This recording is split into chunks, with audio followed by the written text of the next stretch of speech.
Welcome everyone to the Yurugu discussion, chapter 4, up to page 255.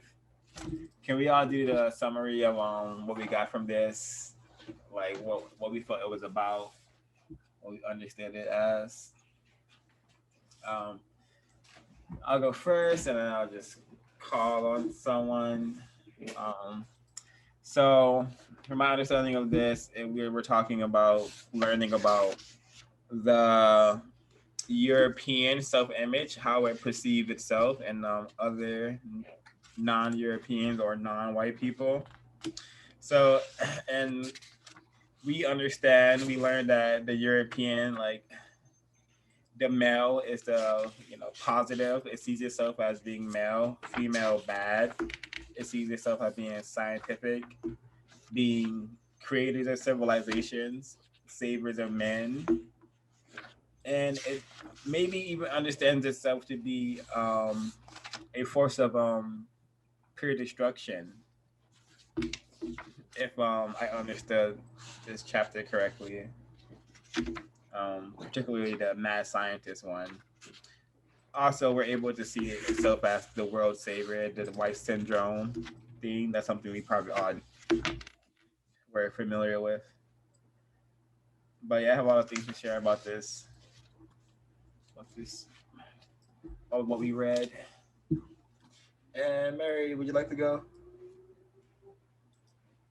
Yeah, I'm happy to go. To summarize this what we read of this chapter, for me, it was very eye-opening, reconfirming of a lot of the things that I already thought. I was highly intrigued to read about the mad scientist chapter in particular. But the most learned aspect of it was the part where they talk about the other and how you can seek to understand the European Asili by their methods of understanding the other and what is categorized as the other, basically anything that's not a white male.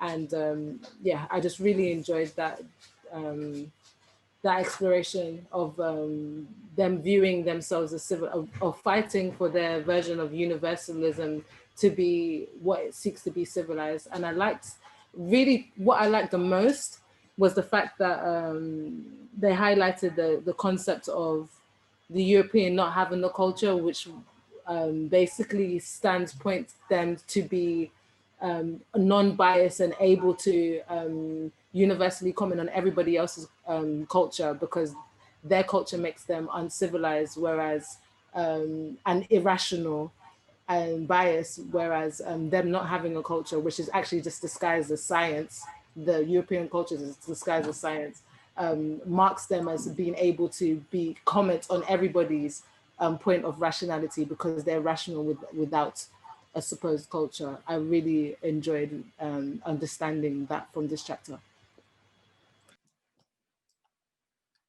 And Ashley, do you want to go? Sure. Yeah, I thought this chapter was interesting. I didn't resonate with it as much as the other ones. But yeah, it's like about self-image.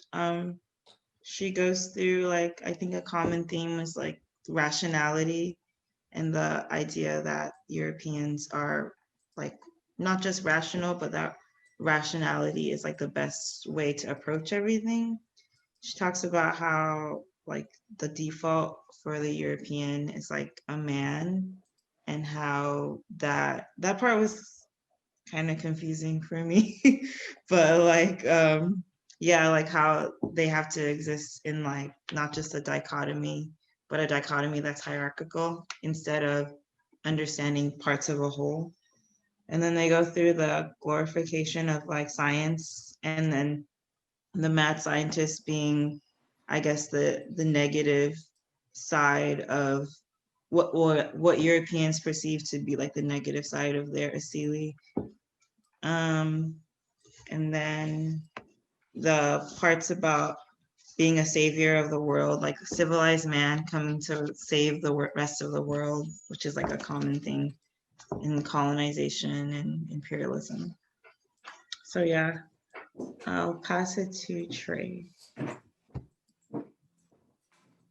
Um, so yeah, my brief summary on this chapter, well, pages 230 to 255, 234 to 255.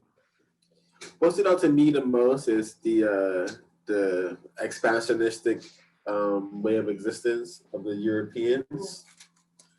So how Europeans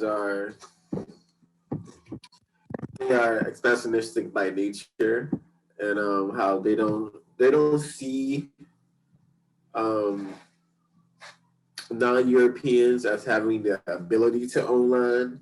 Like nothing belongs to them, basically. Everything in the known universe belongs to the European. Um, and how they use science as a mean of control and consumption. They use science to be able to consume things and manipulate and control. I love this chapter. I thought it was a great. I have some things I want to read off, so we'll get through that. I guess, Sarah, you could do your summary or your thing. Yeah. Thanks, Trey. Yeah, I think y'all covered all of it. I guess the part that was most interesting or stood out to me was their discussion about like European patriarchy in particular of how like the male has to be superior versus like it's not like in other cultures that femininity and this dualism perhaps doesn't exist, but it's viewed like everyone is able to have those and one is not necessarily better than the other. And so I thought that was very interesting. And just like I could imagine it, just like contextualize it most in like my personal life or for my friends of different backgrounds and stuff. That like tension between like matriarchal power versus like even if there is misogyny at work. So yeah, I thought, and I also thought it was interesting that they're talking about how like European feminist movements like really look to other cultures for their spell, like they're not really actually making anything up of their own. That was really cool. Yep. So I think we're done with the takeaways. If anyone wants to start sharing.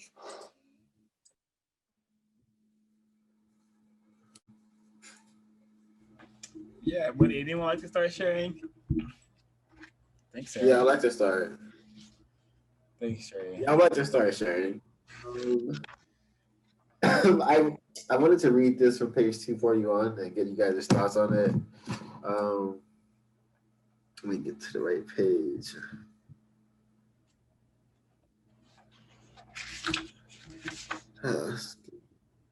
iPad, so it takes a while for the pages to actually pop up. But I thought this was such a great example of how the Europeans move, how they move since their existence. And page 241 and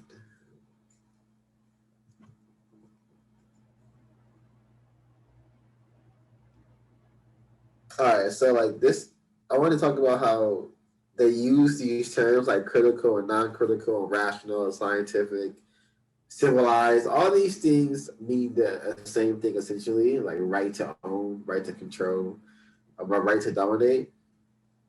So I'm just gonna start right here. He describes the Homeric Greek as having been under a hypnotic spell. Havelock is in effect offering the Europeans' view of themselves, critical in their view of non-Europeans, non-critical. And as with the idea of rational man, critical implies control over.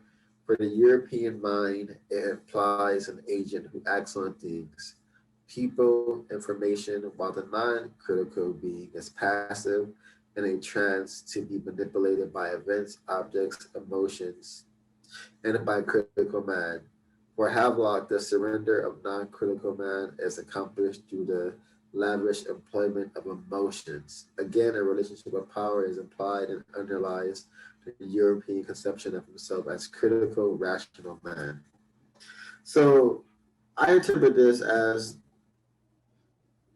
if you're white, if you're European, you quote unquote have the ability to separate yourself from reality and observe reality as an observer, therefore gaining the knowledge to be able to control people. You have evolved to be critical.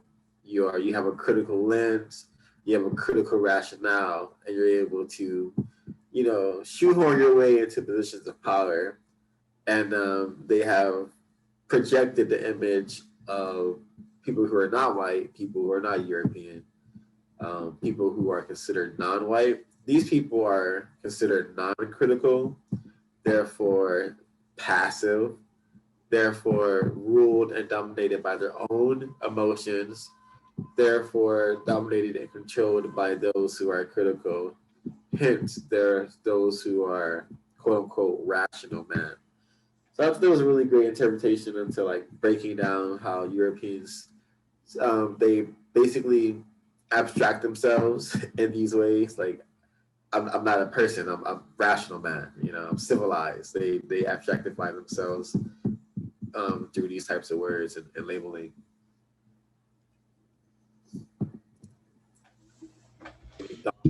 Or stuff.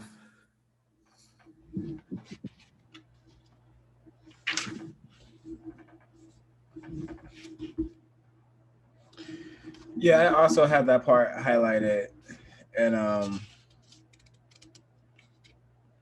yeah, I don't think I can say anything you brought up anything any better.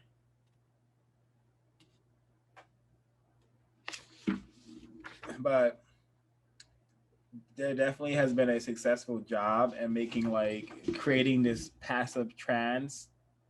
Because first it was like just a projection, but they made it real. Like people are definitely in a passive trance now. Yeah, I think it's totally been made real. I think a lot of this stuff in Yurugu has been made real, especially the part when she's talking about how no one can own their own property unless you're white and European, and how I remember when I was at that part, I thought about when I was listening to Dave Chappelle, how he talked about how he was sitting on his porch and like a white person with a shotgun walked across his lawn on his own property, and how he felt the entitlement coming from the white person, and how like yeah, it's true. They feel entitled to just walk on your property with weapons, and this is all very true still. Yeah.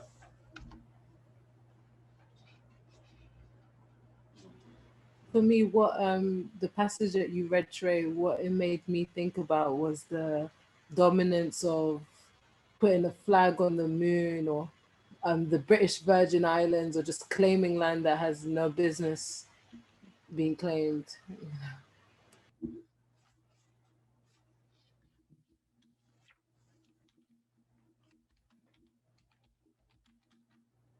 Yeah, I think what you read is really interesting too, because like I don't even like they put on the label of like rationality, but they're like some of the most like emotional people in terms of like everything that they base themselves on is like whatever their subconscious fears of like darker people.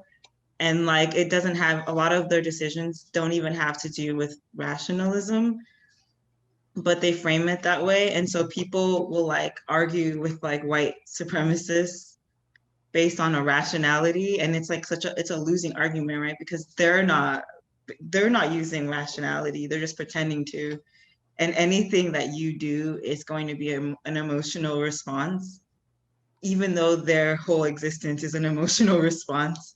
So I think it's really interesting. Like it's this idea of rationality that they obsess over that they can't even really fulfill either.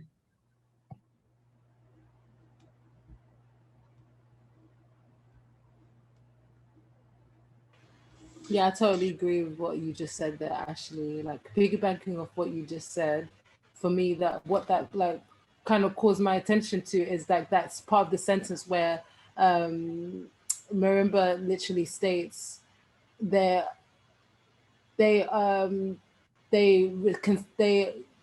objectify everything but cannot be objective, because the universalism is literally based on their fears and their anxiety. So yeah.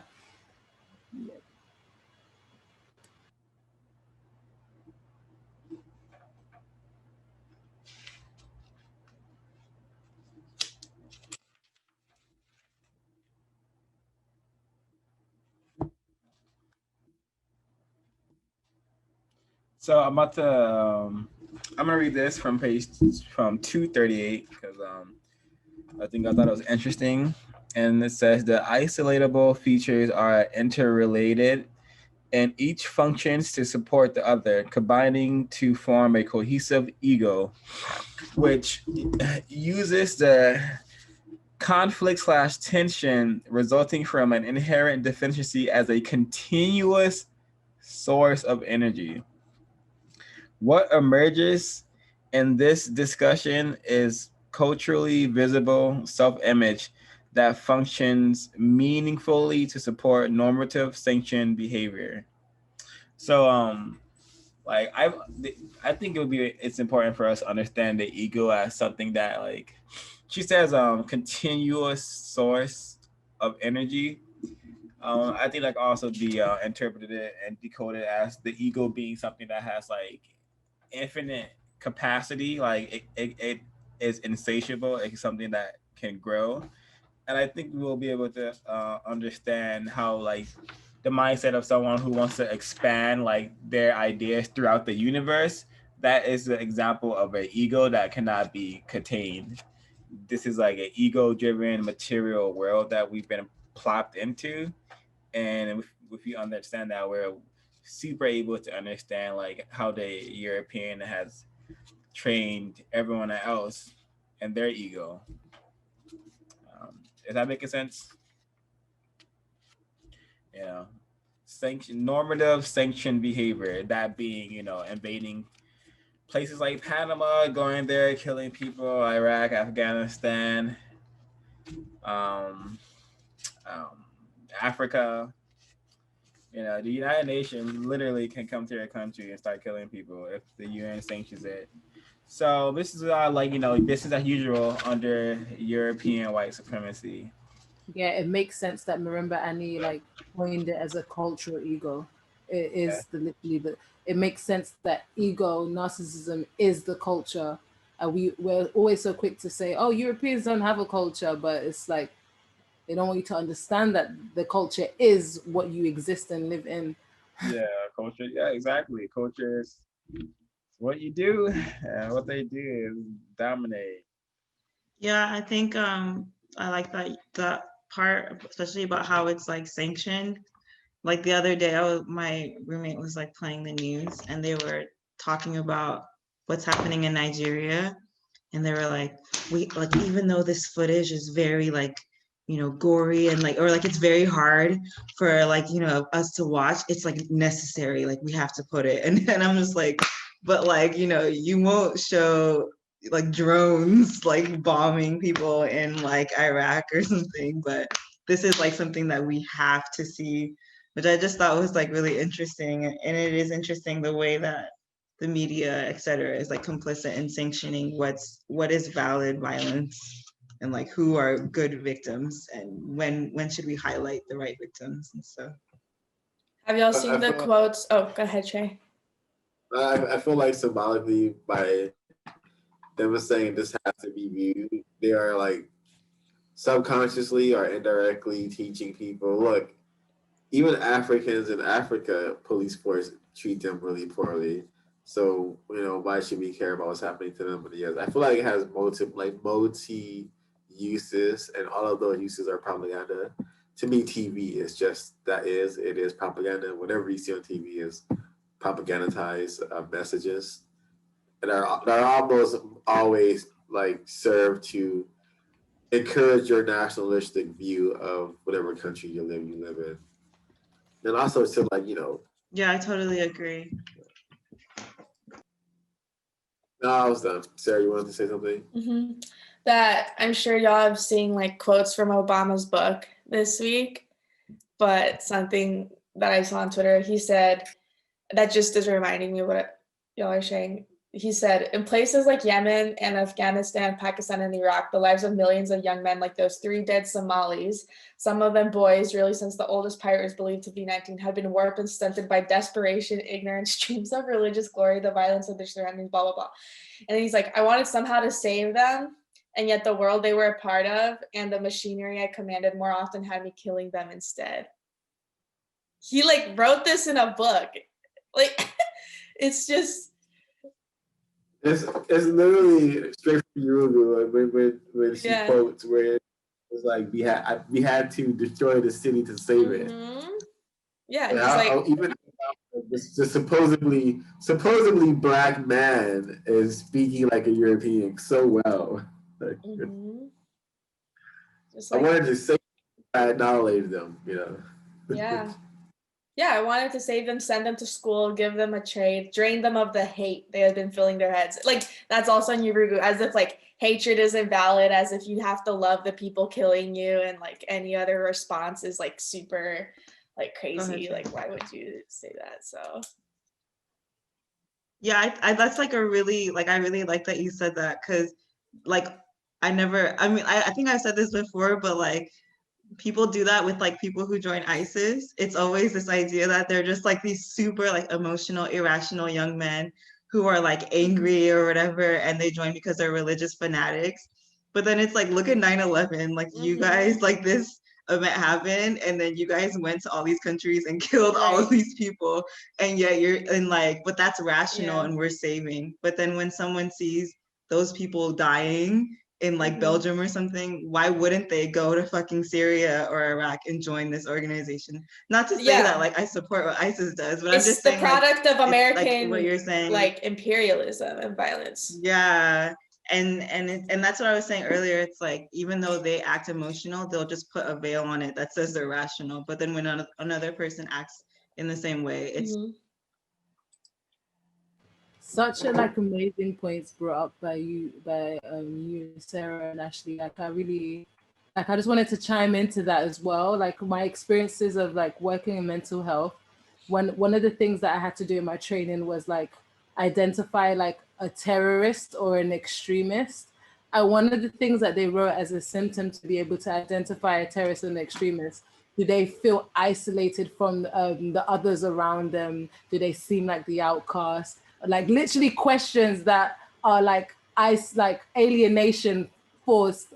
Like, these are all the symptoms in which that will lead to a terrorist. So, but you create these conditions. Like, now you want me to find the people who react the way that you know it would be a reaction. Like, you like, really? I peeped it instantly, and I was just like, you're telling me to like locate vulnerable people, and you're literally saying that it's vulnerable people that end up being like this based on their pain and frustrations of how they're being treated. But that's not the problem. The problem is that they're now going to be terrorists. Interesting. That reminds me of the European making like non-whites who are like studying to like never study the European, to go out and study like the victims of Europe, never to point the lens at the European. That's so interesting how like they're telling you to go to do something like that. And I think this part also like validates a lot of what you guys have been saying. It's from 240. And she says, it makes little sense to discuss whether Europeans are rational. What matters is what they conceive rational to mean, that they identify themselves with this conception and that this identification guides their behavior. It may well be this rationality to which Europeans aspire and view themselves as possessing is not recognizable as normative goals for other people. So, this is why it's so hard for the average person to, understand like why has the European created such a horrible fucking world. But you understand how they like go about, existing and their origins, like you can understand why this concrete existence is so cold, emotionless, unsupporting unless you're white. Yeah. This is I totally agree with that. I feel like their mere existence causes a lot of confusion amongst the majority of the world's population because their European facility has allowed them to operate in such a psychopathic way that it's really unfathomable and unbelievable to most people that a whole group of people are behaving in this manner collectively through their actions, through their politics, through their economical structures, through their entertainment structures, through all of the facets that they've created. It's like really hard for a citizen of any country to fathom that. I'm pretty sure because they've been like indoctrinated so well. Because every aspect of society is supposed to hide that. Every aspect of society is supposed to hide the truth that they're diabolical in nature. And I like this. This is from 244.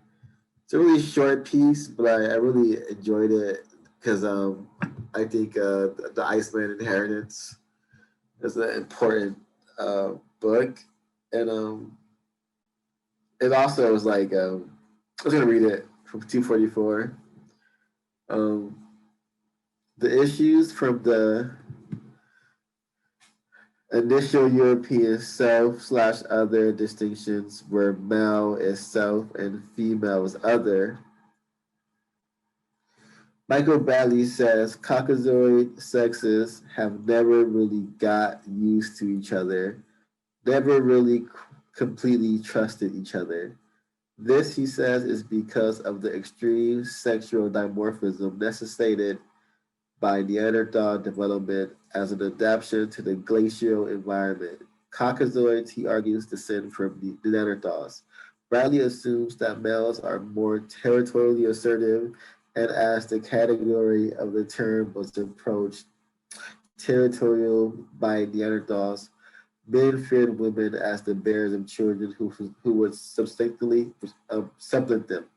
So basically, I wanted to read that because it gives, if the European is rational, that means they're projecting this irrational fear of their sexual counterparts, which is like the female.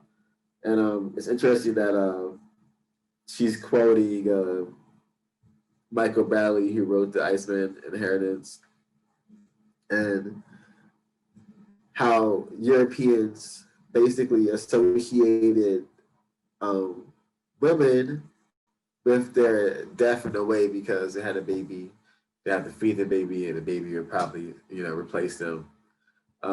So that's something that has never they haven't gotten over that. And now you have incidences where like non-white people literally have issues with their genders and their opposite sex because of the projected hate of the opposite sex. Any thoughts on that? Anyone want to share?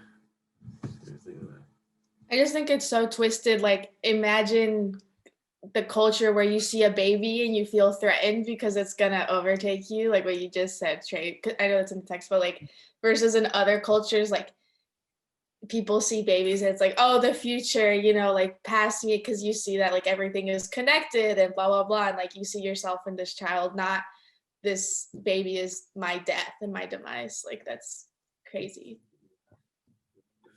Quite unfortunate. But yeah, their stuff is literally rooted in a lot of contradictions. It's a conundrum. That's so true and so interesting. It just, for me, it brings back the thoughts of like watching movies that showcase like like how there's a royal family and like the brother of the king is always like jealous of the king, and then when he has offspring he's like, they're going to be next in line, they're not worthy, it should really be me, sort of thing. So literally hating on a child because of the entitlement that they supposedly have over them, and suggesting that their rationale and intelligence is why they should be king. Like the same story in Lion King is the same story in Prince of Persia. And if you think about why it's so easily repeated in such a way is because it is their asili that storyline resonates with them so highly. But I actually wanted to read from page, wow, okay, my laptop went funny. Okay, no, I wanted to read from page 240. It is the third paragraph in, I'd say, the European image of the non-European, the African, or their own antithesis reinforces these observations. Recognizable in it are all those things that they repudiate, that which they do not want to be. In their view, people of other cultures are basically irrational. Therefore, these people do not choose, they do not make decisions, they have no control over their destinies. This is what the Europeans want to be the case, that they want the case to be. And consequently, they proceed to act in such a way as to bring that condition into being. Just as they struggle to become what they want to be, in struggling succeed, they must be the ones who control, i.e., and represent the rational man. I wanted to read that because, like, an interesting thought came to mind, and I wrote it in my notes. It's crazy. It's true, and it's so crazy how that can be a thing where the European mindset and civilization and mentality is supposed to be seen as the most civilized, yet the European mindset and European race are literally the only ones to produce mass shooters in the whole family of man. So how are you so rational and every culture is so irrational, and you are worthy of telling what cultures what to do because they do not have a rational state, but yet you haven't addressed or found a solution to the problem of this mass shooting that seems to only occur within the European mindset. Yeah. And whenever there's a mass shooter, they always say, "Oh, it was a lone wolf," or like they have mental disruptions, or they always blame it on something that can like take away the impact of what was done. They're always censoring the emotional impact of like these mass shootings.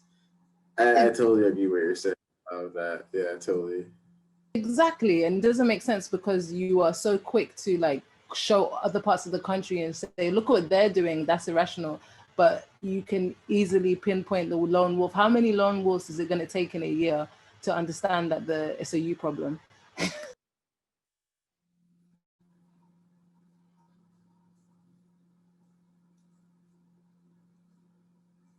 Good thing you can't do mass shootings from Skype. I mean, from Zoom.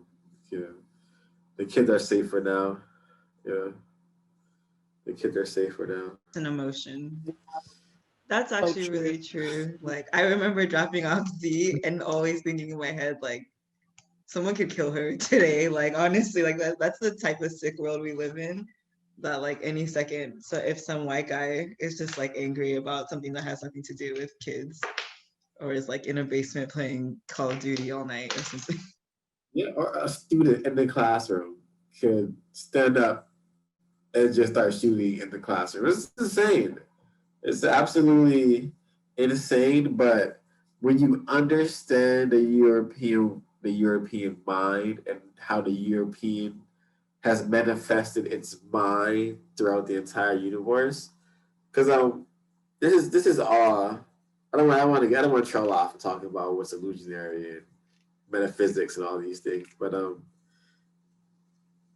we live in a European world, and the fact that we have consistent mass shootings is a microcosm of the European mindset. It's kill or be killed. It's murder, murder, murder. It's really, really, really destructive in nature. That's why I think we have consistent mass shootings and consistent instances where innocent people are murdered by like people who are supposed to protect people.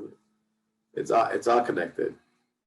And not to mention how many people end up getting quarter life crisis. Like that's a thing in the UK, especially if you're academically educated. You end up like getting quarter life crisis and having to either go to a psych ward or receive some form of treatment for your mental health. And if that's not the European asili messing up your your cognitive dissonance of what is moralistically correct, then I don't know what is.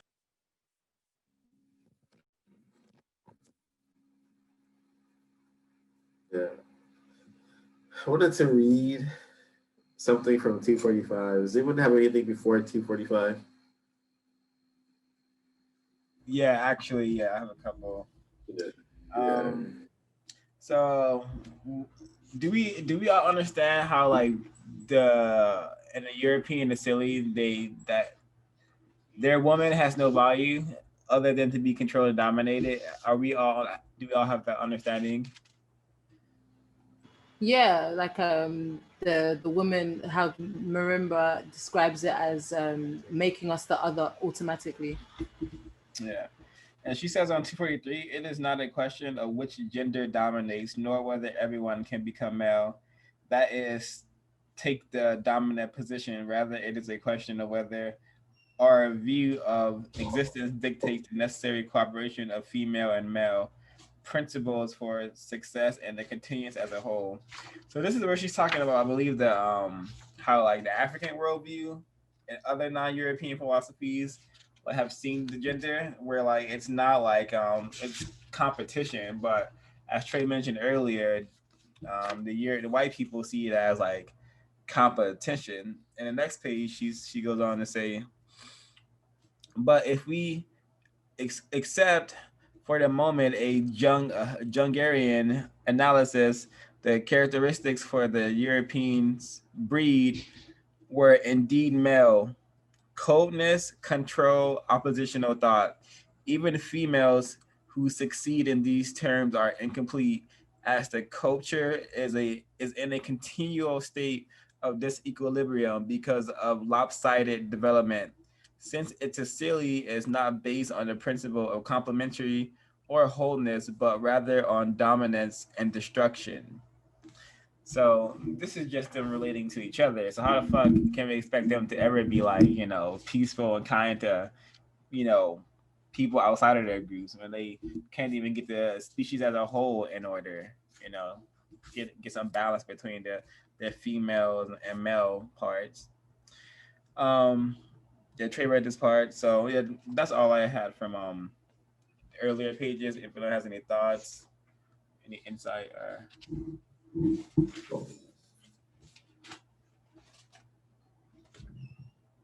Yeah, I think that what you read sparks projects a particular thought into the center of my mind, where that I think about how feminism, where European feminism is a direct result of their um, interaction with the males and their group. So for this instance, the European female and this interaction with the European male, it feels like a need to have to defend itself from its constant aggression and domination, and it's distorted the experience in a way where it doesn't want to be in balance with men. It wants to either be male or be the dominant, like be the dominant gender. That's what I understand from that part too. Yeah, for me, what I had picked up from that part, it wasn't necessarily what I picked up. It was more like basic, like just piggybacking off what you said, like that song, anything you can do, I can do better. I can do anything better than you. That statement, like women having to like one up men just to prove that they're worthy, like being a thing. That is such a European mentality, whereas women can empower themselves in what they are naturally good at versus not being better than a man or being, yeah, like that I think that's a good distinction. But in terms of what you read, what came to my mind was the fact that of course Freudian would be highly accepted within the European aesthete because it literally rationalizes the barbarianism of the mentality of believing they naturally want to F their mothers and like the Oedipus complex, and like a lot of the things that Freudians basically mentioned, a lot of aggression and like the humanity is naturally violent. Like it makes sense that they would accept that. Where Jung, I'm not too sure. I need to brush up again on everything that he teaches, but I know he teaches humanism in a sense that art therapy is healthy, expressing yourself and looking into your emotions and using your actually analyzing your behavior and like using those expressions to free yourself. Of course, the European city wouldn't want to accept that as like a main point of protocol, because it actually means that they have to address their emotion and relationship with the people who they hate. And because they don't want to do that, of course they'll accept Freudian. That was what I picked up from that reading. Yeah, it looks like Freudian was definitely not that widely accepted in the European dominant circles, and also like understanding this whole like male female competition that has prehistorically existed in the European. Still, even I now understand how white chicks see like being a male as like being tough, speaking with like a deep voice and like wearing like leather, and it reminds me of like this person I met who I guess has been like terrorized to such a point where like she became a male, and that just meant her like getting a sex change and having a deeper voice and like doing like tougher things. And it's really interesting to see that reality transpire.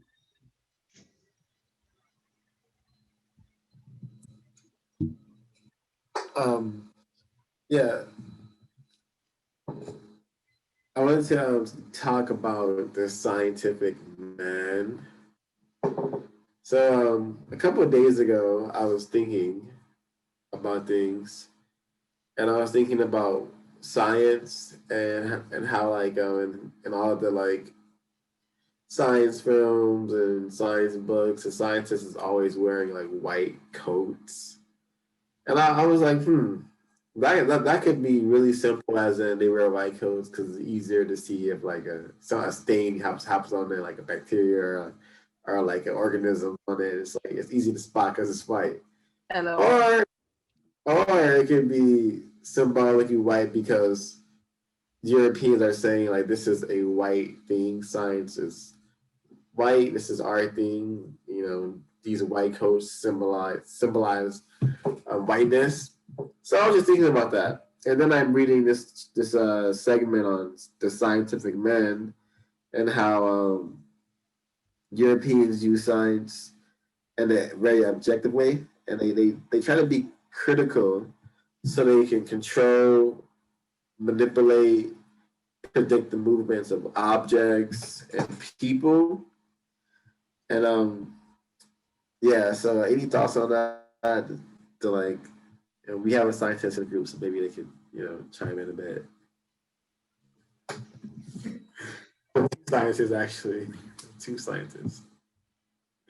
But yeah, I just particularly the white coat situation. Why are the coats white?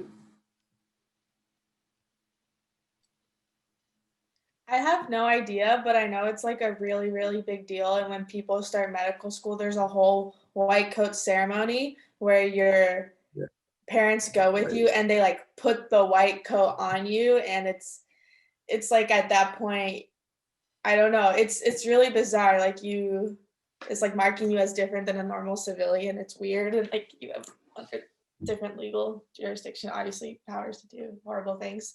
In addition to help. I do think it's similar. Yeah, I do think it's purity of whiteness for sure. It has to. When you apply that's a good unified, question. When you apply the unified field theory, it checks out. Yeah, the fact that there's a ceremony behind it is also very interesting. Yeah, the ceremony is just a ritual. A ritual is just a stereotype, and in this ritual, I see. It's interesting. It's very, very fascinating. I would be remiss if I was wrong, but I'm quite sure I'm not. Melanin. Yeah, also, if you just code the color white, what does white mean? White means like virtuous, like, benevolent, Yeah. the savior. So it's just a white coat, like you're using it's. I think it's proof in the pudding that it's a white coat because you know doctors are supposed to be in like a very particular so-called light. So that's why they have a white coat. Isn't that like a terminology now, like in our consciousness, like the white coats, as in the good guys, the people that come to save the day? Yep. The virus, they're talking to the scientists in the white coats, they're working on a cure, they're wearing white coats. They say you gotta get the white coats. It's just it's a worldwide like known thing. It's highly regurgitated. And I wanted to finish this up by reading from 245. And for the European is synonymous with knowledge, and this knowledge is the representation of power. Scientific knowledge is the ability to control, manipulate, and predict the movements of people and other objects. Indeed, Europeans view themselves as this scientific man who manipulates the world around him. So just be aware we're dealing with scientists, we're dealing with research individuals, we have to utilize science as well in our counter struggle, in our counter fight, have you will it. Yeah, well said. I want to read this from 245. And she said the recurrent theme of the mad scientist and the European nightmare fantasies is the expression of the fear and recognition that somehow it is the European assembly that produces such madness in every European. The madness of this characterization is not the emotional confusion of an overly sensitive human being who refuses to accommodate to the humanity of contemporary life. Quite the opposite. Nor is it of a weakened and depressed individual. It is nothing caused by ordinary human frailty. It is a culturally induced madness caused by the very absence of humanity. So yeah, maybe we get like understanding this, we can understand how like white people have had no problem devising weapons that developing very scientific weapons that do nothing but cause havoc and destruction. Yeah, this is a really well. I've been aware of this reality that there's no so-called humanity in the European psyche or stili. So, how does everyone feel about what I just read? Like, do we think if we dug hard enough, we could find some humanity in the European psyche, or do you think it's not worth a try? Historically, it has been proven that that is not the case because every single human being they made contact with, they ended up murdering groups of those people.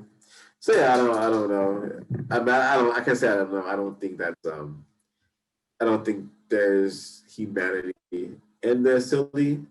And I also have had a highlight that to be read as well because I think it should be noted and should be in everyone in the back of everyone's mind. Is have you ever seen the opposite manifesting, where collectively Europeans were working to restore certain parts of the planet, culturally, logistically, economically, naturally, like replanting trees and growing, reverting deserts, creating new rivers where there used to be rivers, like that type of ecological restoration. This is not happening. It's not manifesting in their culture. It's impossible. So yeah, I think that's very true. Sarah, you wanted to say something? Yeah, I was going to say, logistically, what's everybody's thoughts on like Jane Elliott? Wait, before we ask the other question, can we give room for other people to answer my question? I don't know if people were done. It's the same. I'm answering the question. Oh, okay. I thought I heard a question. Jane Elliott. Mm-hmm. She presents a form of like logistics in terms of trying to rationalize the irrational asili of the European mentality by conducting those experiments with the children of the brown-eyed, blue-eyed experiment of flipping the script in terms of treatment. What do you think of that? I don't know much about Jane Elliott.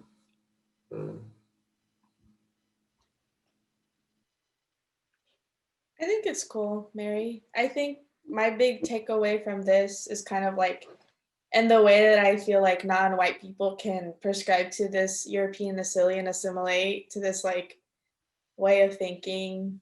I think that, have we seen a large mass of white people live in not this asili? No.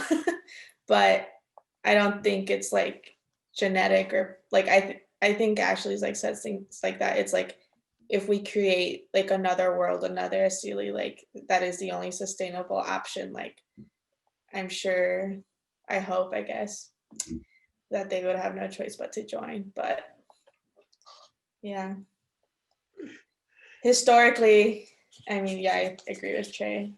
We have not seen anything. One instance. So Ashley, the question was, do you think, well, did you hear me read what I read from 245? Okay, so the question was, do you think if one dug hard enough, they'd be able to find some humanity inside the European asili, or the European collective, white collective, I should say. Wait, you're saying if we dig hard enough, will we find humanity in the European asili? Yeah, or white collective. It's all the same to me, right?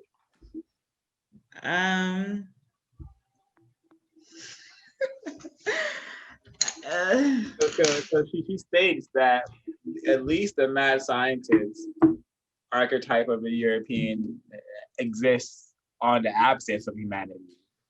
And I agree with that. So I'm asking you, like, do you think we could dig hard enough in their Sicilian culture to find some humanity? You know, where have you seen the Europeans to treat humans humanely, and or what indications are there here on planet Earth that they have plans to do so? Yeah. Like that's a really like loaded question. Like I don't know how to. I mean, I personally haven't necessarily seen it, but I also like haven't studied the European. So to the extent that I have, but I mean, I don't know. I don't know. Like I have to think about that because I don't know. Like I know I answered, but I had in order to answer that question, I had to ignore a lot of things that which is why I understand everybody's struggle here, and I chose to ignore those things to look at the singular mindsets that that try to counterbalance against the mass thought and actions of the people, purposeful, willing actions of the people. So when it does make a stride and a difference to the point that I get to hear about it in London and it's in America, I do think it's made some form of a difference, at least in hearing that there's white people who are grown or raised in a particular type of way that allows them to want to break free from it, even though it benefits them. Mm-hmm. And that's Jane Elliott, in my opinion. Yeah, I feel like I forgot what I was gonna say. I kind of agree with what Mary was saying. Like yeah, there's a lot you have to ignore to like think about it. But I mean, I think like if you're asking collectively, then I would say no, but I would say possibly, because if there were outliers, they're probably dead too, or are not like spoken of. Yeah, but I feel like, yeah, that's what I think. Outliers is actually the word I was looking for mentally, so thank you.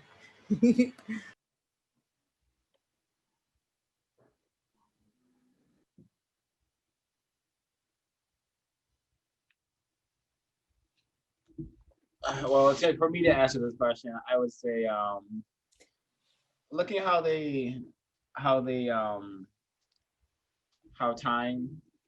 used time and progress.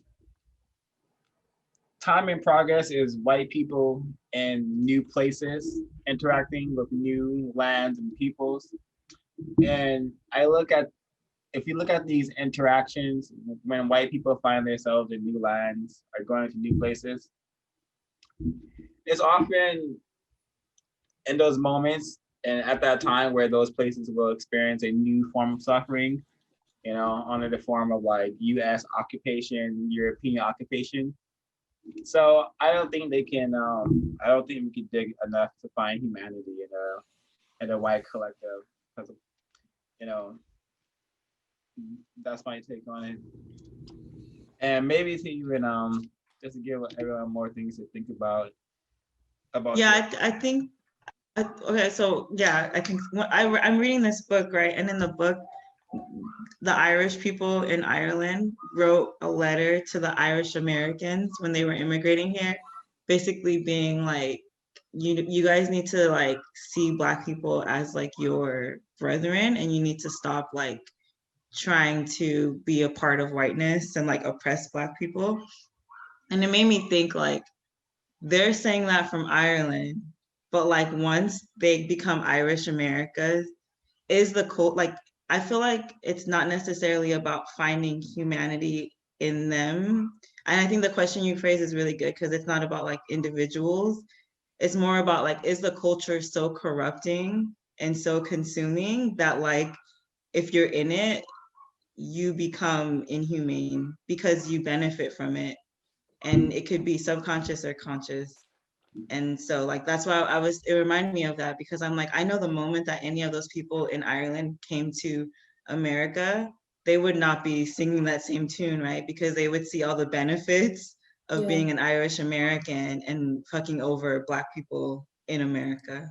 So. Yeah. And it's not only you benefit from prescribing to the culture, but you suffer if you go against it. So it's like double like ways to, and I feel like that exists in all. And I think that's why like the ways in which I've heard people talk about like accomplices, or like actually like if you have power, like not in terms of just sharing, but in terms of like sacrificing, like you can't just like, that is like, if like an Irish person were actually about it, they would have to like just say goodbye to that, because and accept that that's like, like evil, as silly. So if they really want to like prescribe to this new, and yeah. Yeah, I don't think a white person can never say goodbye to their system. They can never, because like wherever they go, they're still gonna benefit, whether they're fully aware of how they're benefiting. So also when I'm talking about white people, like I'm not talking about like anyone's particular like colleague or friend, your friend Chad or their friend Bethany. I'm talking about when a white collective, when a bunch of white people get together, I can suspect that some bad things are going to happen. Some people are going to get dominated, and some conquering is going to get done. Yeah. So that is what I needs to be on a shirt. Wait, that's so true. God, so like a bunch of them in power. Right. Even if they're just watching a game and their team doesn't win, that city's in danger, as we see with their rise even over sports games. So for real. I just follow the logic, and my logic tells me, the logic of the universe tells me that ain't no humanity in that. But we can move forward. Anyone have anything else to share? They'd like to share from the text? Yeah, I wanted to actually go back, sorry. And I wanted to talk about the European as male, since there's like 3 like women in the group that are like non-white and have grown up in like non-white families. So I'm wondering like what the chapter, like how your family structures were, and like how they were similar or differentiated from like what she talks about in terms of like the dominant male and female and like the yeah, you know what I mean? Like I'm just interested because like people always say like, oh, like patriarchy has existed forever, and like I don't know enough about other histories to know if that's like true or not. I kind of, yeah, I don't Yeah, want to I get have what an you're saying. uneducated response. I get what you're saying, and like in my like family household, growing up, it was definitely woman dominated, women like strong and assured. But the second a man was in the home, it was like bow down, you must be served food.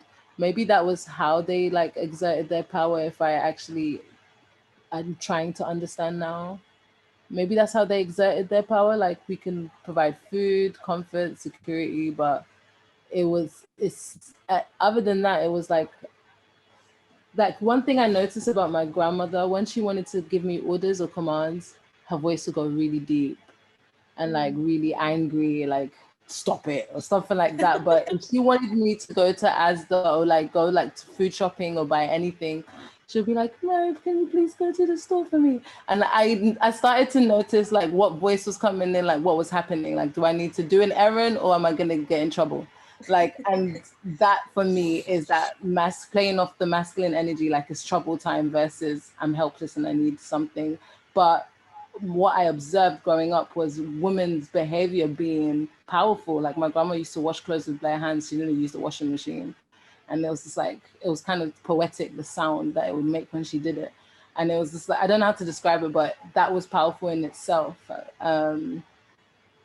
Yeah, that's my answer for that. If a male was in the home, like let's say I came back from work, I was given, in my opinion, what it naturally should be like male dominant, like maybe.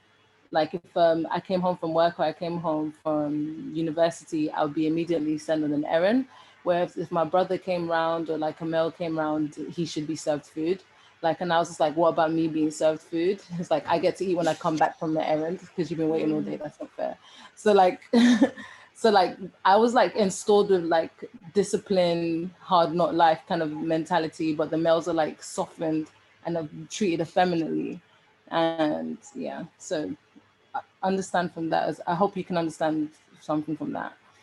Yeah, Mary, that really resonates with me. On my dad's side, there's a lot of women.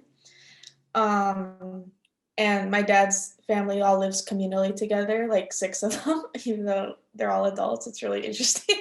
It's like very, yeah, unique. But it's, as I got older, it became so clear. It's like everything is just running because of the woman. And so in a way, it's like the woman, it's like shitty because like the women have to do everything and like, you know, blah, blah, blah. But at the same time, I realized as I got older, like the men are incompetent. Like literally my dad doesn't know how to cook an egg. Like he went from his mother's house to my mother's house. And it's just like, yeah, what you're saying, like viewing that as, and so I think in my immediate family, I'm like, I mean, I think about this a lot. Like it's kind of viewed as like, I'm lucky as like they're like indebted kind of like to the woman, you know, it's like the women are taking care of you and like you're a grown person who can't do this. But yeah, it's, yeah, I don't know, that's a lot to think about. I think when I was a kid I was definitely like very angry, and I would like yell at my parents and be like, Mom, you say you're a feminist, but you put up with all this bullshit. She's just like, Sarah, shut up. You don't know anything. Like, please, God. And I was just like, how can you say this? So, you know, but I don't know. So do you see your dad behaving in that way as a victim of racism? Do you No, I think it was, but I think in my family, how I see it, it was viewed as like not superior, just different. That Yeah, male same. energy.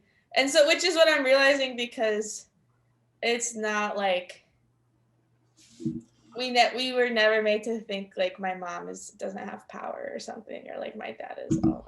If anything, it's just like, dad, like you don't know anything. Like mom runs everything. She remembers. She knows where the kids are. Like.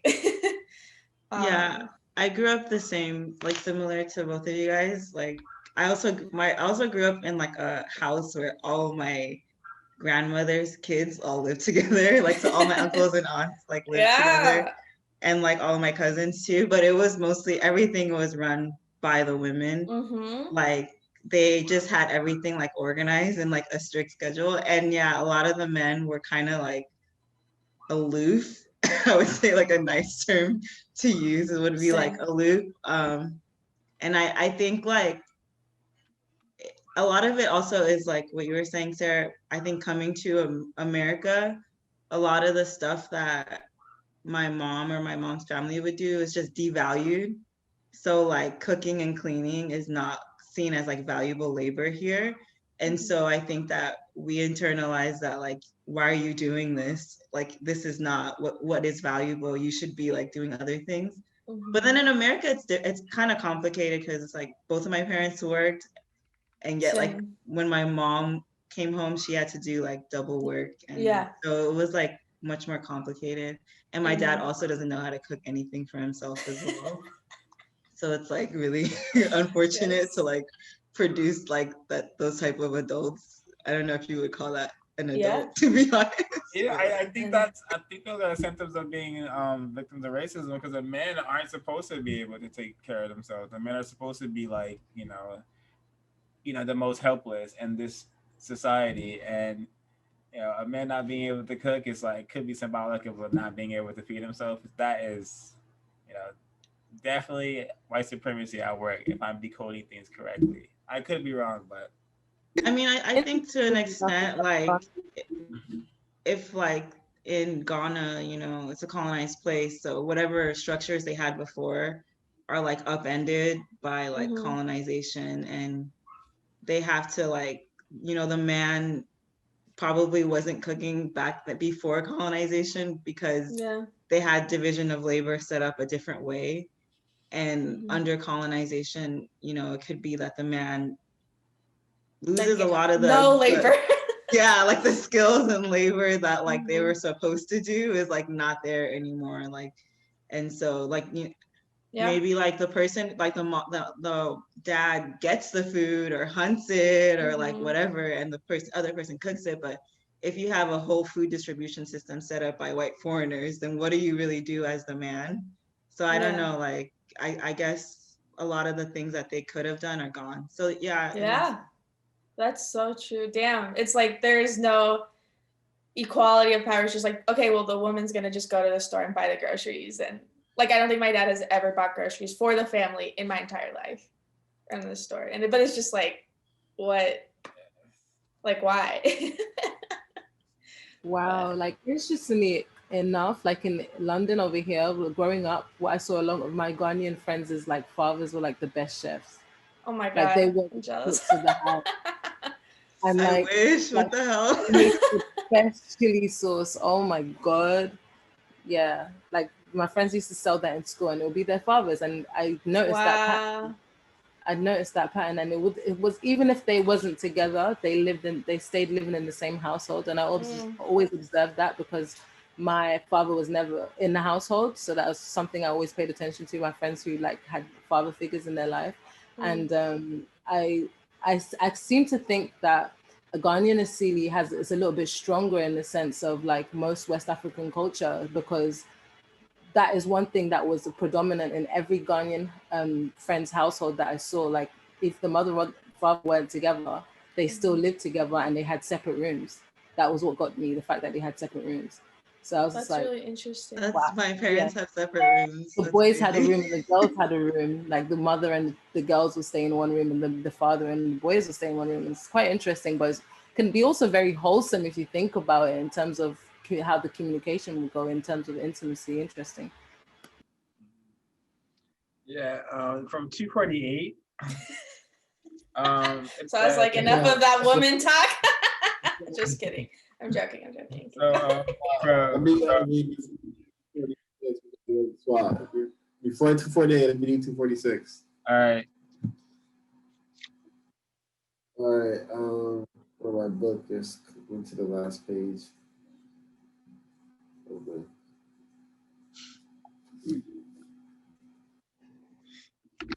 Okay, 1 second. I wanted to read this from page 246.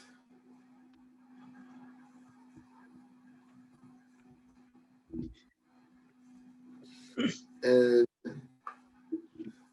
read the whole thing, whole paragraph. There,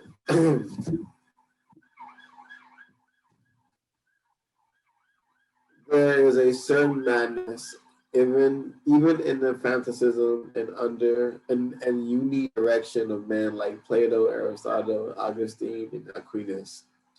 All of the most ideological, influential people in European development had this fanatical dedication either to total systemization or to visions of what the world should be and a determination to make it that way. Monolithic and consistently European. This appears to be the only aspect of the European self-image that may be perceived as negative, undesirable. They want to be rational, critical, objective, universal, scientific, but they are not certain that they want to be the scientists. They sense somehow that in this co-rationalism, they will lose control. The nightmare of the self they envision, therefore, is that they have completely lost their humanity and have become monstrous. For it is the mad scientist who is the monster in these monster movies. The reality of the nightmare is that the nature of European culture is such that this monster can and does gain the power to endanger the lives of those not only in his culture, but throughout the world. Just taking us back to the root of the European facility, how it wants to constantly expand, and by expanding, it will naturally cause destruction to those it meets. It will force them to assimilate into a dead society, into a society where the majority of people in it are like the walking dead. But yeah, it's just a really, really interesting bit. And these philosophers did a great job in shaping minds and informing people of the facilities and making people of the facilities up so that their Utsumorojos and their Utsumorojos could be influenced, and they would carry out their duties as, Europeans, and they would be able to be easily under the influence of being expansionistic. Yeah, like very, very. Yeah. Like the last part. The reality of this nightmare is that the nature of European culture is such that this monster can and does gain power to endanger the lives of those not only in his culture but throughout the world. It reminds me of a victim of racism, Martin Luther King, who was very, very confused. He thought integrating was gonna save us, but he soon realized that he had so-called integrated into a burning house, which is why I call it integration lethal. This is a lethal integration, and this culture, like what they say, it's just being a sinking ship. This parasitic culture, it literally absorbs people in, and then sucks them dry, and it's literally like so diabolical and evil. You don't have anything else to share about what's been said, or any thoughts before we move forward?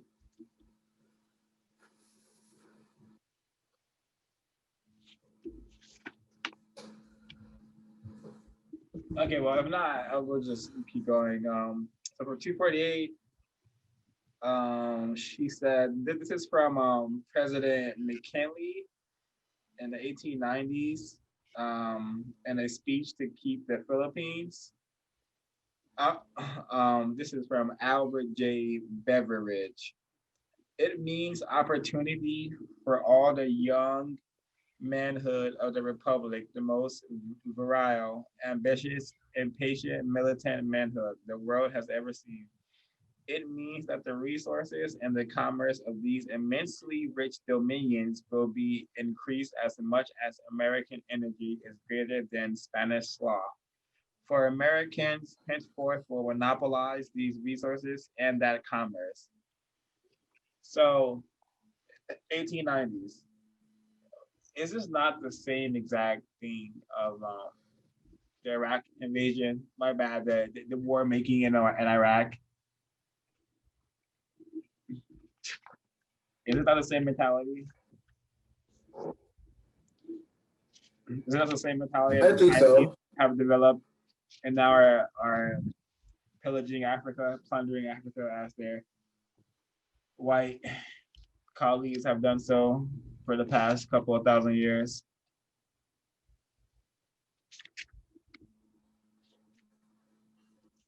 This is why that movie Patton is such a worth a watch because he quotes over and over that he is like a Roman, like he is the Romans, he is like the foundation of like conquering civilization. And this is what people really need to understand. If you really want to understand white people, watch that movie Patton. A lot of things to be called in that movie.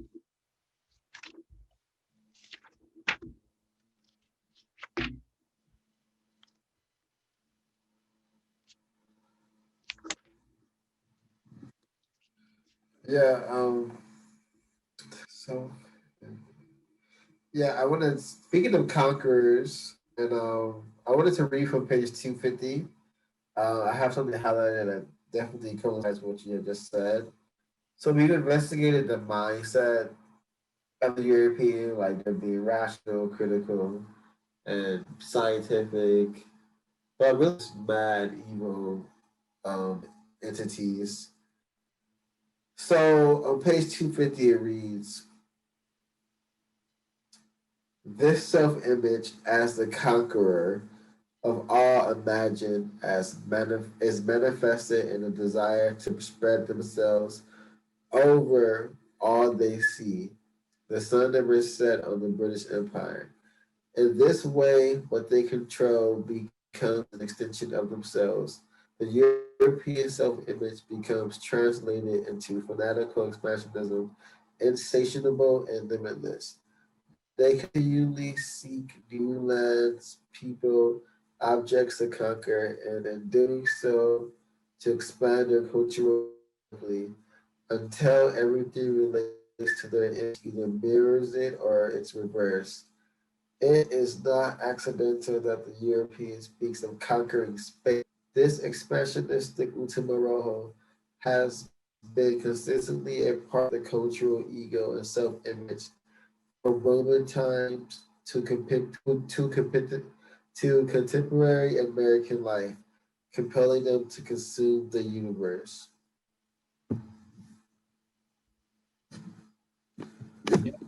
And I think a really important part from that either mirrors or reverses it. Well, either mirrors it or it's reversed.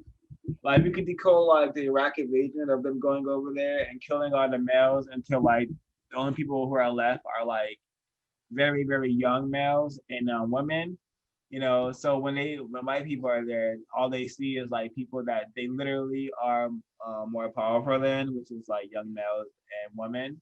So this is why they target the males because they either have to make a world that reflects how they want it to be, which is them being the most powerful, which is a lot of males of non-white European not being around, or if the males are around, they're very emasculated and passive. Yeah, this part gets me thinking about the the dominance over the universe that they're trying so hard to do. Like now it's like Mars is the mission, and it's also like it just makes sense that the ultimate goal is to like just like F off the earth when they've destroyed it and like just move to Mars in time. Like that's like all our money is being gone into like Mars exploration, and we have to like cure, I don't know, the self-made AIDS epidemic, but we're doing missions to Mars, and we have I love the exploration of space. Don't get me wrong, the colors and nebulas that I've been able to see, I'm grateful, and I don't want to take it back. But it's just where money is spent versus where the problems on the earth are not yet solved. Like our own territory here is not solved, and it's because they're capitalizing off that. But in the long run, that's the whole purpose for the money spending to Mars, so that they can move there when here's destroyed. And it's just like, okay, so this problem, rather than solving it, we're just going to create a solution for the problem. It's the same Superman mentality. We're gonna save the day by moving to Mars, but you're actually creating the problem right now as we speak. Yeah, like by saving Yeah. people, like people. Yeah, like just to like piggyback on what Mary said, like saving people, they're taking like people with them to Mars. Like the white people are wearing sweaters saying "Occupy Mars," so they definitely want to spread their disease of existence to like space, which is very dangerous for the universe, and which is why we had to solve this problem of the racism, white supremacy on planet Earth before the Europeans are able to spread it to the universe. Yeah, it's been mentioned in the book already, but I do believe that Europeans are their need to expand is insatiable, and it can never be tamed. So once they're done pillaging all the lands that they discover and continue to discover today, they will definitely set their sights on other planets, and they will try to eject themselves into space and conquer space and conquer whatever life forms they encounter. So yeah, I agree with Swat. Let's solve this problem so that does not happen. And I also wanted to from 252 a a bit of like the war rhetoric. Well, it's not really war. It's more like colonization, um, and country exploitation. So, and this is kind of informed me what Swat has said about how Europeans are like in Iraq, blowing up cities and like killing so many men that the majority of the population is young children and women. So I'm gonna read this a little bit, and this is about how the European they have a world savior complex. They see themselves as world saviors, and when they expand to your land, you are gifted with being saved, which is in reality destruction. You are gifted with being destroyed. They will ultimately destroy your way of living. I want to just quote the Tasmanians who were on the island of Tanzania. They're in Australia. Those people were annihilated. Yeah, those people were annihilated by Australian and British forces strategically. So that was a successful genocide. So on page 252, it reads, when the Marine officer described the American obliteration of a city in Vietnam by explaining that we had to destroy the city in order to save it. Was he not given by such an extreme situation the pure nuclear fantasy underlying Western history to save and destroy, include and extrude? So I wanted to add to this my own personal knowledge of when Europeans were moving the natives from America. how they would say kill the Indian, save the child. So that rhetoric has been used time and time again to justify indoctrinating one into European culture forcibly. So kill the native, kill the Indian, save the child.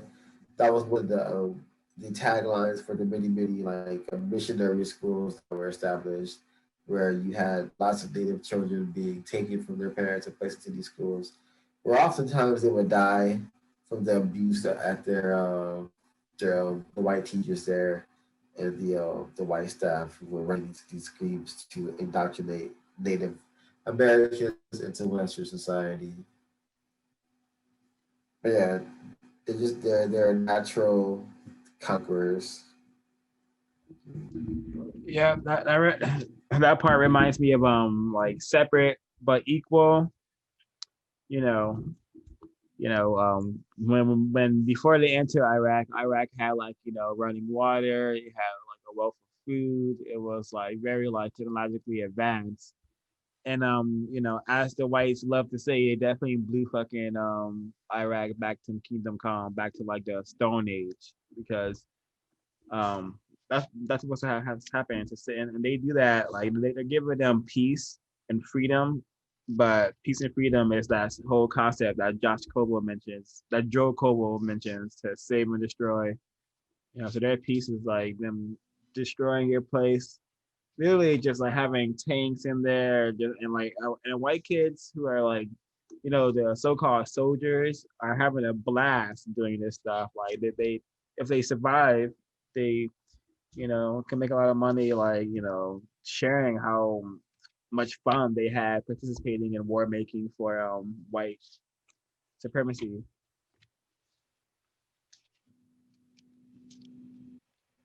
um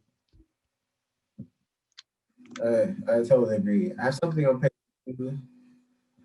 um, 252. Um, and this is just how all of us are experiencing a European experience to some certain extent, because we are living and experiencing life under the regime of like white supremacy. So we all are experiencing what I'm about to read. Like I would assume, but I could be wrong. Um, the European Ultima Rojo allows people to experience an intense ideology of cultural and racial supremacy as beneficence and altruism. This, in essence, is a message to be gleaned from an examination of the European self image. Europeans do not merely commit atrocities against other people and then rationalize them and nationalize them in nationalistic expression. They seem to believe that they have the right and the obligation to think and act to make moral decisions for other peoples and therefore to commit such atrocities.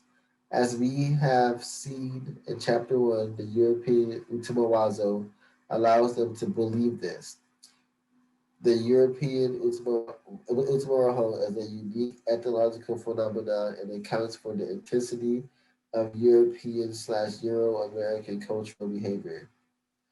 But my main part was the first part where she says the European Utsumaraho allows people to experience an intense ideology of cultural and racial supremacy. That's been my reality. I know I see a lot of the majority of things that I see and experience are European.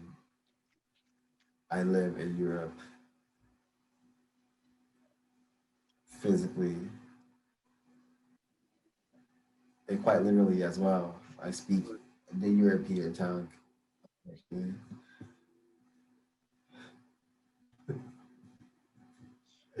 yeah, and Hey, yeah, what do you yeah,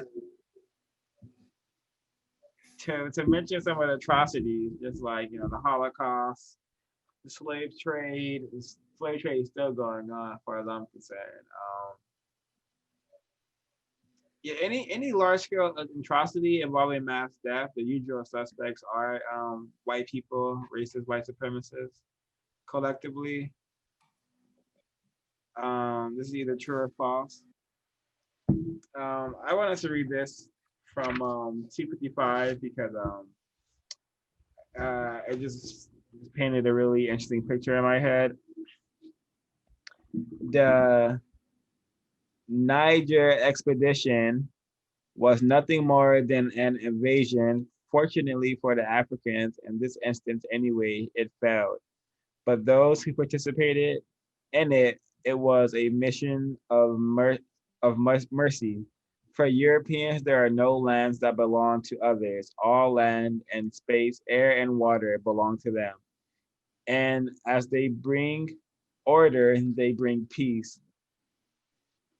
So it just reminds me of a bunch of like white people in boats with like a bunch of dumbass looking hats, like literally selling to these lands, trying to kill people and take this shit.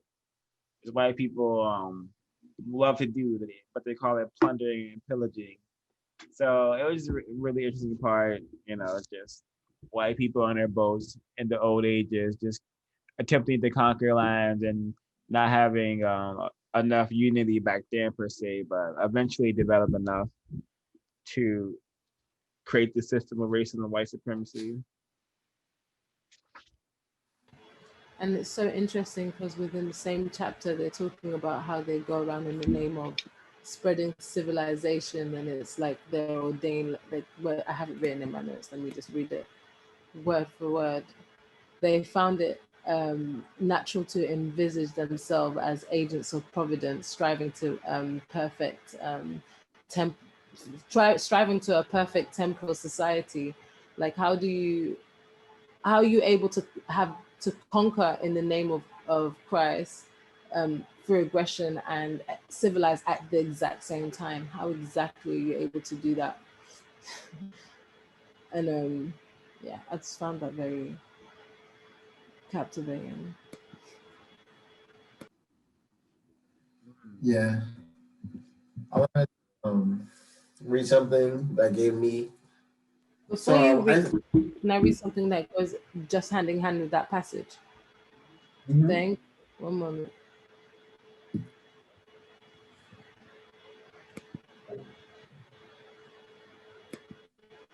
Yeah, maybe it's been read before, but I hope not. It's on 251. The expression of this aspect of the European Utomaroho in the form of Christian ideology made it more acceptable and subtle, more effective among those who were to be saved. The implications of the superiority and of the self-image of world savior are as much a part of the missionary activity as it is of the Utomaroho expressed in Kipling's concept of the white man's burden. Philip Curtin says the conversationist sentiment of the mid-century 19th and trusteeship at the end were two ways of assessing the proper goals of the non-Western peoples. The arrogance and the presumption in the European self-image in relation to the rest of the world are evidence in the expansionist expedition they were undertaken.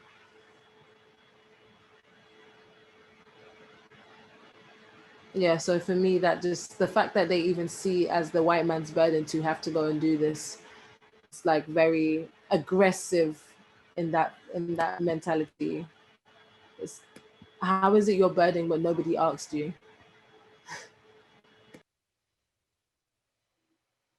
Yeah, exactly. Like they live in a fantasy. Everything is like a horrendous fantasy. The white man's burden, like, well said, Mary. I think it's time to maybe get into closing comments, unless someone had anything else to share. Well, I have some more stuff to read. Yeah. So discuss per se. So I see this every day in my experience, like the organizations of the European mind, organization of how the European exists on planet Earth. And to me, it's not really organization, it's just control. It's just a need to control and dominate and have agency over where people can place themselves in space and time, you know, quite literally and physically, even mentally, I think. So on page 250, 240, 254, it reads, Europeans above all see themselves as the grand organizers, the forgers of order from chaos. They do not recognize the order that they find in nature and in other cultures, and so they impose their own wherever they go. He is not religious man in the phenomenological sense that Eliot uses this term, and therefore, for him, the world does not present itself as cosmos, only chaos that he must reshape into a man-made, decentralized, wholly rational order. Land and people and even space are not conquered until they are so ordered.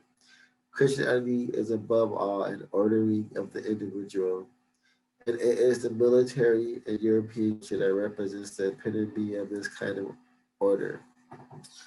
So yeah, that's one thing I wanted to read.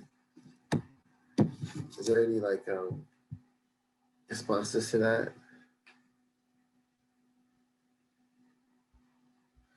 No. All right. So I also wanted to go back to 251 and read the opening sentence. Consistent with the self-image as world conqueror is the European self-proclaimed mandate to save the world. So we've all heard this before, like you're the world savior. This is just one of the things that they justify.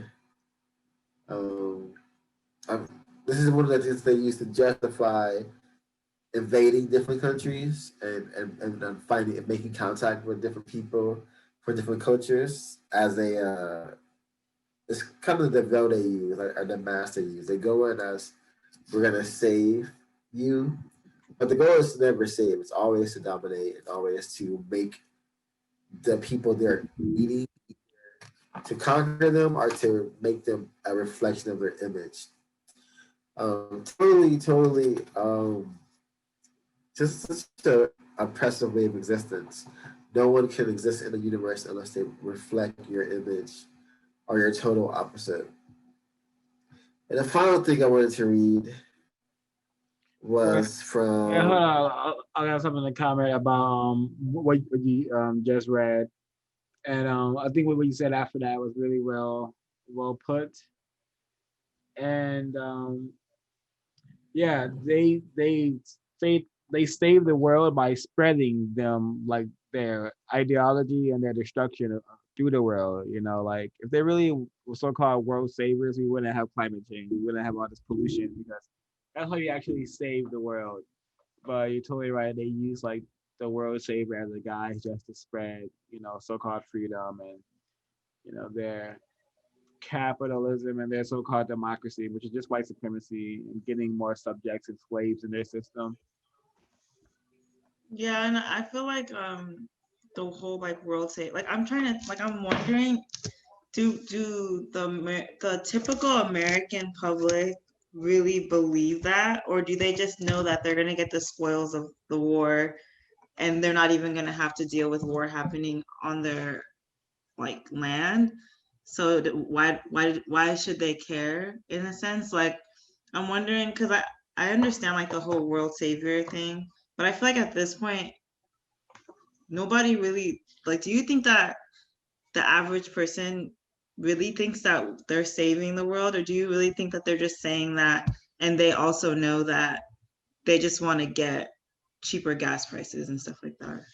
Because that's just how like cynical and like evil our world has become.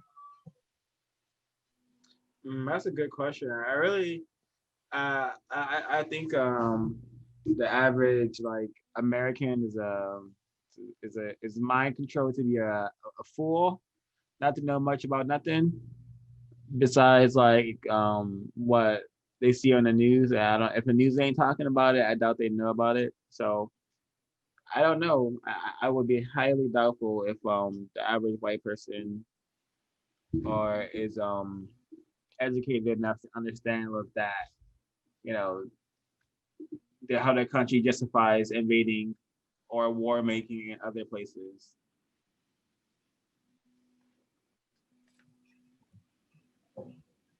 I I think I disagree. I would have agreed with you before, but from all this reading, I think even if they don't know from the books or whatever articles, they know subconsciously that they're getting something from it. They're benefiting in some way. Yeah. I have a hard time believing anymore that they're not aware. I think it's just a cover.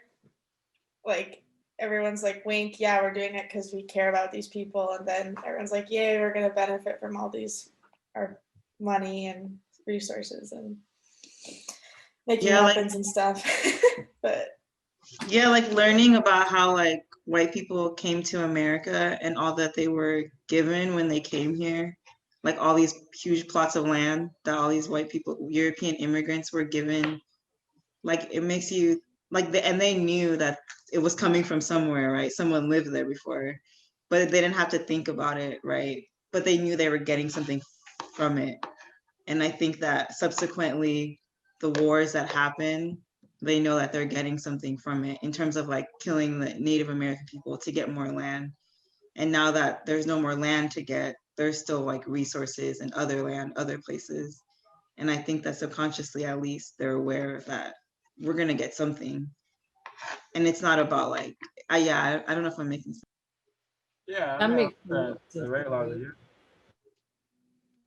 Yeah, I was just gonna add like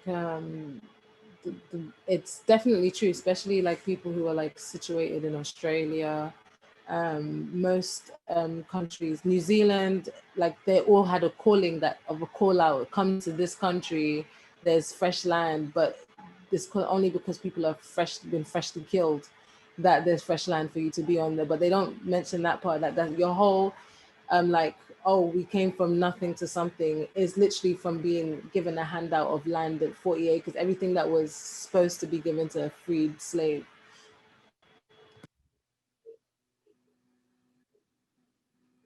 And yeah, and so much of I think like Trumpism and the stuff that happens now is a desire to go back to that, right? To get free shit, like for white people to get free shit, and knowing that like people who are darker suffered for it is like what they want to go back to, like yeah.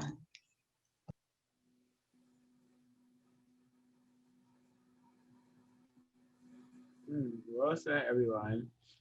Should we get into closing comments? So I wanted to read something from 255. Really brief, just to continue to hammer in the European mindset. For Europeans, there are no lands that belong to others.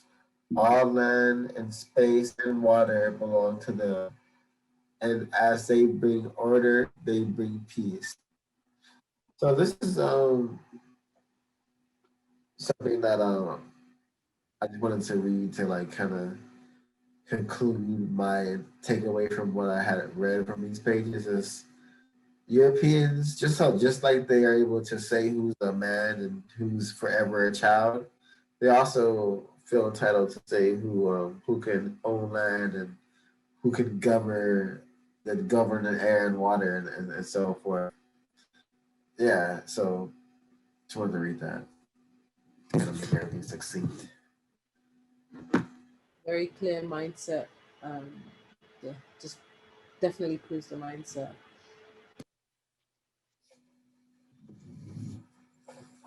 Yeah, okay, so let's get into closing comments. Mine, I really enjoyed like learning about the European self-image, and like this is barely touching the surface. I can't wait to delve in more up to like the mad scientist aspect of them, because I feel like in a lot of like entertainment areas that has been like super accelerated. Like Rick and Morty is like a huge brainwashing mind control show that has like created a lot of new so-called mad scientists who like think that like to be a scientist is to be, you know, cold, cruel, and destructive, which is what all our show portrays, is just a scientist destroying shit, causing death and destruction.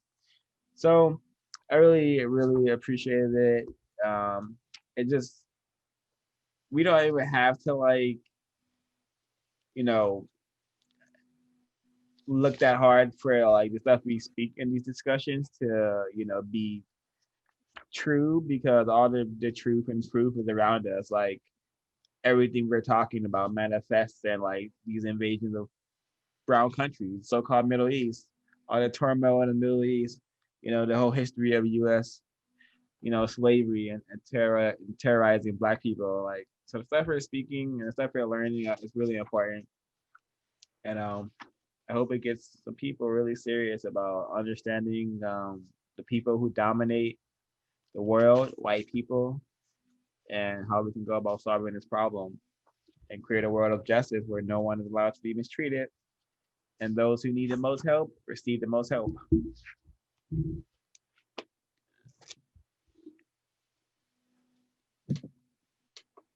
And I remember, so I totally agree.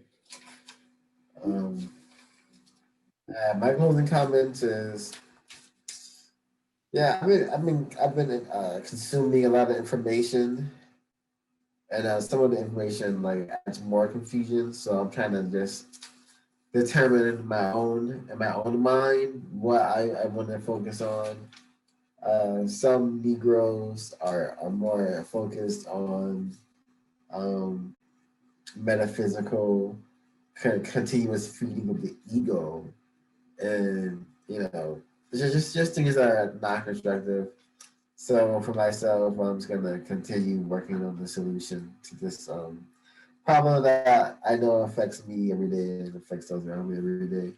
And I know that it's doable, and I know that like my actual career path coincides with the direct downfall of white supremacy. So yeah, it's just everything's in alignment.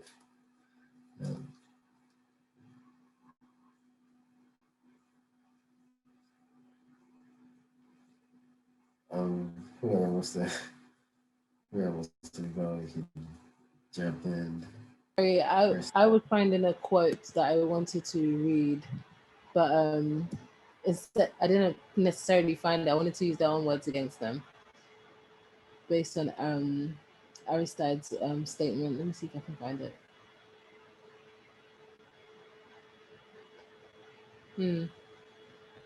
I believe the Roman self-image as world conqueror and savior issues from the ego that does not confine itself to the limitations of a culture, a nation, or even continent, but from an ego that views its boundaries as ultra universal.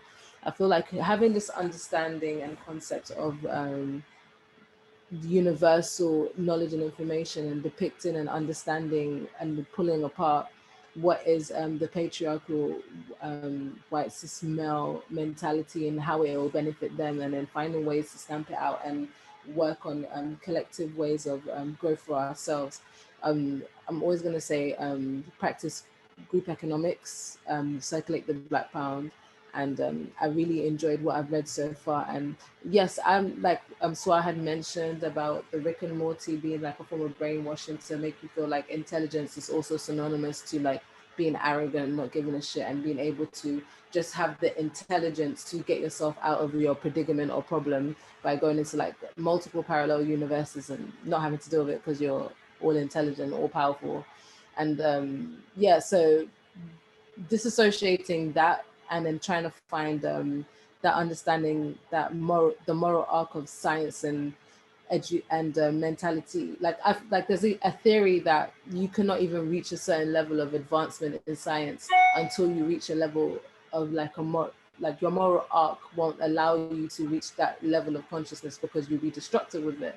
And apparently this might be one of the reasons why aliens can't like communicate with us directly, because we use guns, and they're like, that's not intelligent. But yeah, I just pray that I know we're going to get to a day where we will be able to just establish our own forms of like science using holistic understanding of African-centered thought and really create amazing things for the planet. I love that image of aliens just being like, yeah, fuck this, we're not coming here. Like, this place is so toxic. Like, I totally agree with that too. Like, they can probably pick up on so many frequencies of like suffering that's existing on this planet. So it makes a lot of sense. I was gonna say, yeah, like I really enjoyed, like, I didn't enjoy this chapter as much as the other ones. I think like in terms of understanding how the European sees themselves, I feel like I kind of have experienced that my whole life in terms of taking in a lot of like white media and going to like a white high school and stuff. But I enjoyed talking about it with you guys and like hearing your guys' thoughts and opinions. I thought it was really beneficial. And I think one of the biggest takeaways from this, I thought the part about patriarchy was really interesting. And I thought the mad scientists, like Kaswa was saying, people who love Rick and Morty and things like that. And even like as a kid, I don't even think we know how many times we're inundated with that character of like the mad scientist wanting to take over the world. It's almost in every cartoon, every movie that we watch as a kid. And I like the way she broke. You muted yourself as you were talking somehow. Sorry, I don't know how that happened. But I was gonna say, yeah, I like the world savior part. I thought it's one of like the sickest parts of, I think, European thought. And yeah, I'm excited to keep reading. Yeah. Oh, Trey, did you already check in, Trey? Yeah.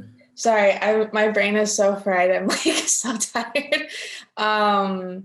Yeah, this was cool. Not as like emotionally impactful as the last chapter, honestly, just because I was like, okay, like I know white people think they're God and stuff. But yeah, definitely the echo Ashley, the part about like feminism and was very interesting because I feel like that's something that there isn't enough literature discussed or like conversation about that in modern day, about how like, okay, no, non-white patriarchy does not equal white patriarchy. It is not the same. And I feel like that's a tool to use for like young women of color the moment they leave their parents' home, when they deal with like very real shit, but it's like not, yeah. And yeah, obviously the mad scientist very much resonated with me, and I definitely want to share that with my colleagues that we're working. I am an editor for a magazine, Science for the People, and we're working on the racial capitalism issue, setting that all up. So I think that would really resonate with folks. So yeah, thank you all.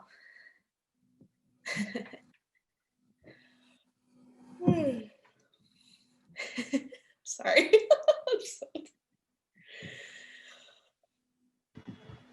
Yeah, I just wanted to say, like Ashley had mentioned, the growing up and seeing the villain scope of like just how villains are represented like throughout, like, and for me, like in Disney, it's always synonymous to like being highly intelligent or being so intelligent that you're a villain. If Scar, like bored of his intelligence in a sense, there's always that posh British elite accent that comes with being a villain. So they literally showcase themselves, but they just try to desensitize and make it seem like, oh no, they're just intelligent, they're not evil.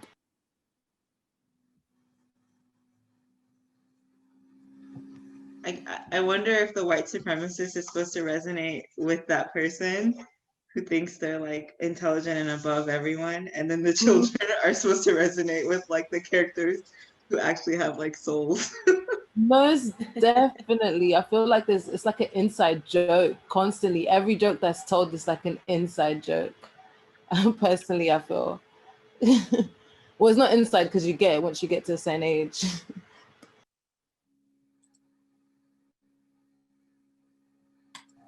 Okay, thank you everyone. Is that all? Yay, epic.